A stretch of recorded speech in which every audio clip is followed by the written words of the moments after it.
Hello, everybody. We thank you and we thank Lord for giving us this opportunity of presenting our presentation. We remember the time we were together on Tuesday when the network did not allow us to present. We promised to register or to save this presentation so that we may meet with you a bit later. So today it is an opportunity of recording it. We just give the summary. We remember that our topic was trauma healing and psychosocial support in churches serving conflict-affected communities.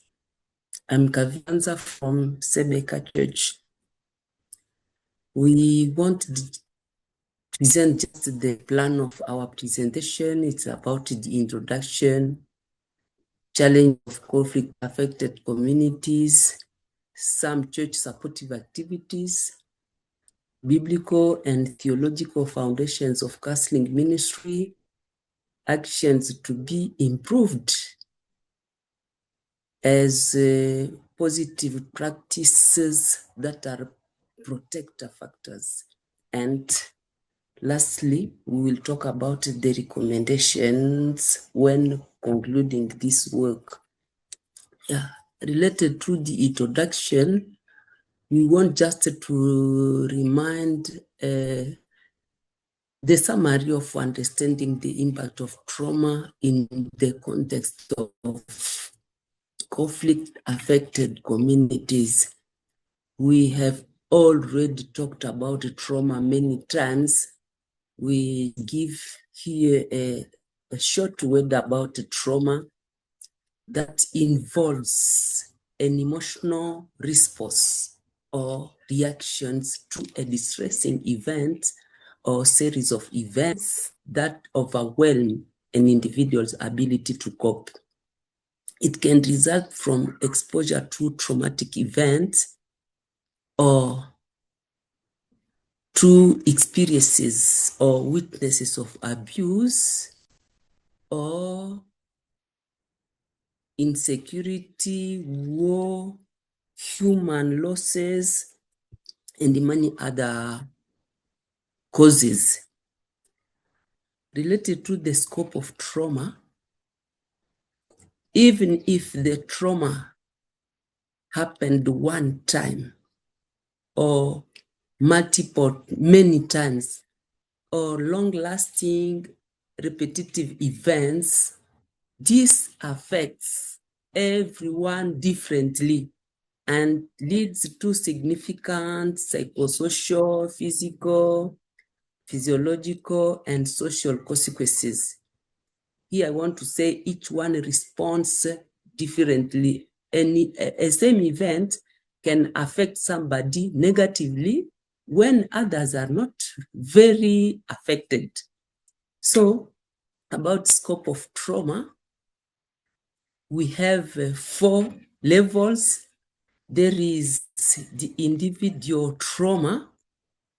This is the one affecting just one person, and that one can be acute, chronic.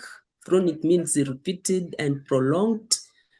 It can be complex. Somebody was exposed to multiple traumatic events. Many times somebody has gone through different events. This can affect just one person. The second level, it is collective trauma. This is the one experienced by a large group or many people, often resulting from historical events such as genocide, natural disasters, and many others. This collective trauma affects a community or a society. The third, it is historical trauma. This involves intergenerational transmission of trauma and affects, or if the effects pass through generations or descendants. Somebody can be affected, this one will affect the children, maybe the grandchildren, any others, because most of time in the family, even in a small group, people narrate stories. Even within a church, a conflict can be historical because it comes from nations. And this is within churches, a problem that affected him very, or I can say the person was affected. If the person is not healed, maybe that person will keep narrating the story to other people. This can become a big issue because people keep sharing stories that affected them. Secondary trauma that occurs when individuals such as healthcare, family providers, or first responders, church leaders, educators, and they experience trauma through exposure to traumatic experiences to others. I can explain saying this. If me as a counselor am affected by a certain situation, when listening to somebody else, this is a second trauma. There were one person affected, and when another one is taking care or is listening to, can also be affected. That is the one we call secondary trauma. So all these levels are within the church, maybe also among church leaders. I talked about individual trauma, collective trauma, historical trauma, and secondary trauma.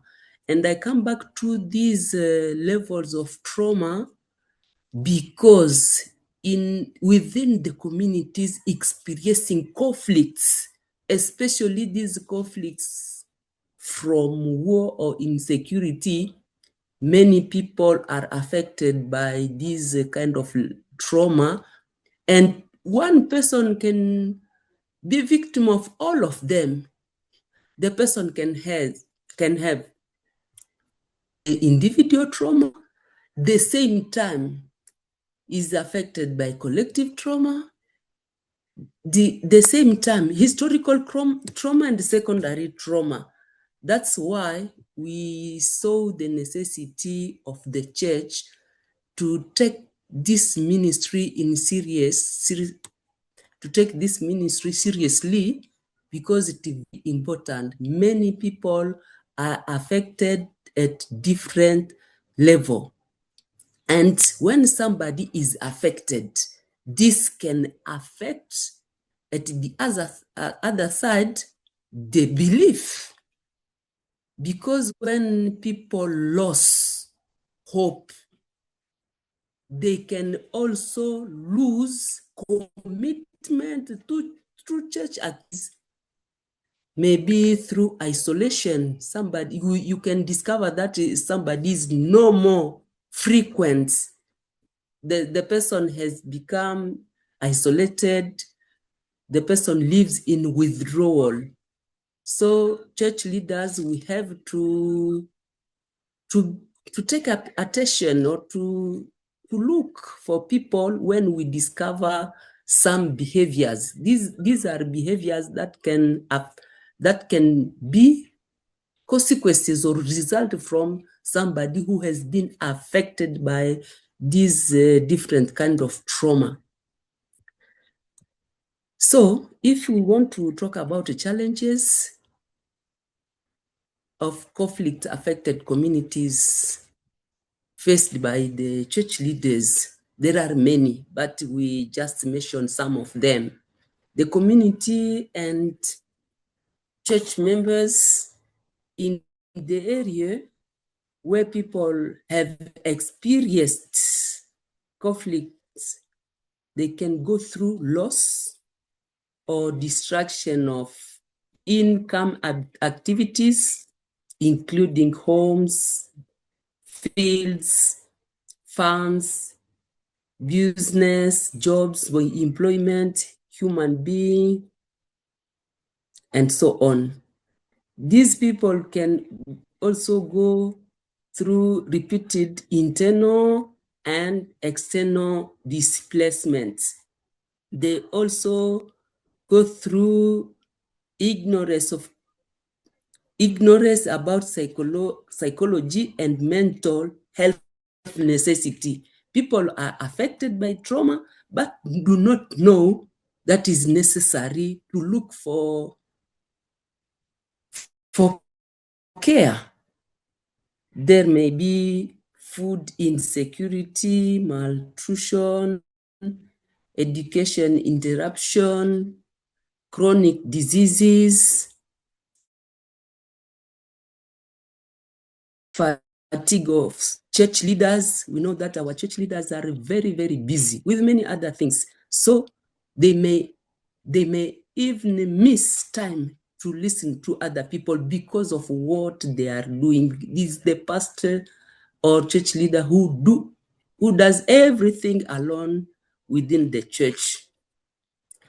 And most of congregations do not have spaces of counseling for listening to people. And then the church leaders do not take care of themselves. These are among many other challenges. However, the church has started some activities for facing these issues.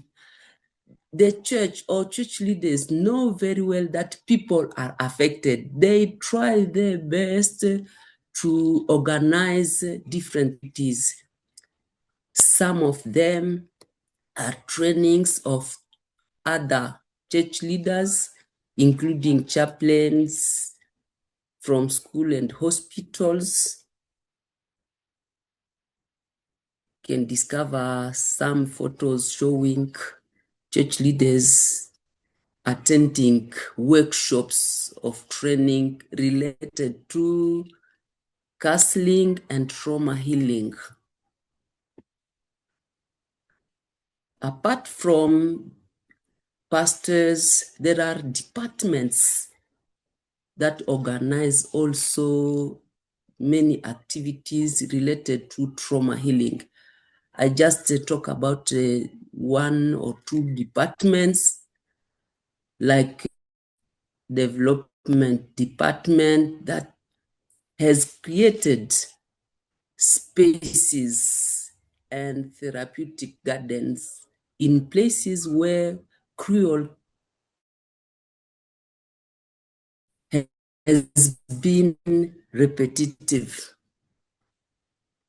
These are activities organized by the Diaconia and Development Department. There are other activities organized by the Education Department.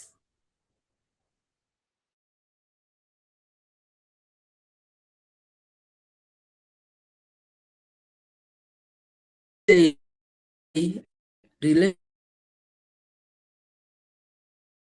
to the challenges and doing its best to organize activities. However, it is not yet to improve or to add more activities, because those who are affected by traumatic event are really many, Before suggesting some recommendations, we just talk just for a few minutes about biblical and theological foundations of counseling ministry. I remember that the two colleagues who presented before me talked a little bit about this theme. I just want to summarize saying this, that it is very necessary for initiating a support within the church, because people who have gone through individual, collective, historical, and secondary trauma need and care. We know that also church leaders who take care of people are required to be the first looking for healing, otherwise negatively their ministry. We know from the Bible that God is the one who is the foundation, is the source of comfort and healing. The Bible tells us that heals the brokenhearted and binds up the wounds. The Bible says the Lord is near to the brokenhearted and saves the crushed in spirit. Yeah, knowing this God is the one doing the work, we know also that God uses instruments to fulfill his work. That's why God needs people who work with him to take care of those who have broken hearts. God is the one who can restore. However, he uses others. He uses servants. God is the one who protects people from wounds, but us as church leaders have to take this place of healing people who are suffering.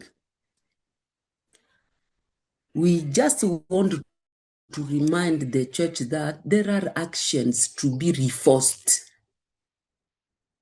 Those actions are positive practices who will protect people from trauma. For example, we can talk about building trauma awareness. Many people are affected by trauma, but do not know that what they are experiencing is from trauma, is consequences of. People need awareness. The church need also to arrange appropriate spaces and human resources for counseling and support.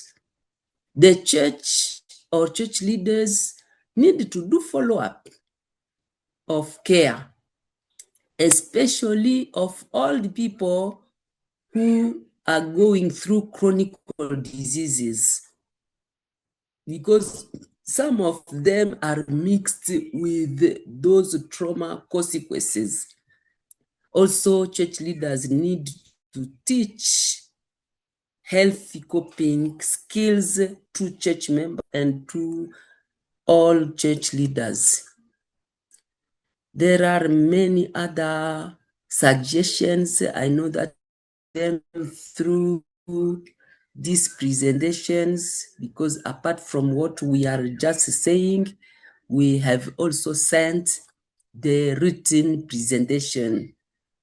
When you will read, you will find all elements presented there. We just want to conclude and give recommendations,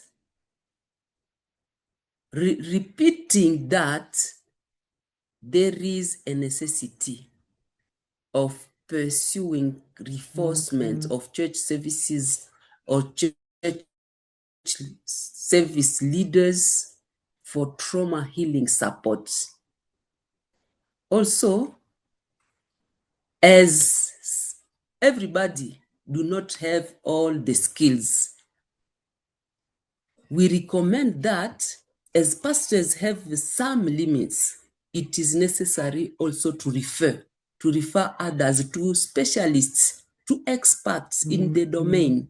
There are people who have already been trained in counseling, in psychotherapy, so church leaders have to refer some persons when they see that the case is above their level of intervention. Lastly, we just want to thank you for have been patient waiting for our presentation. And with this short, we know that you have done many things. You are all church leaders, and we will continue doing many other things. Thank you very much.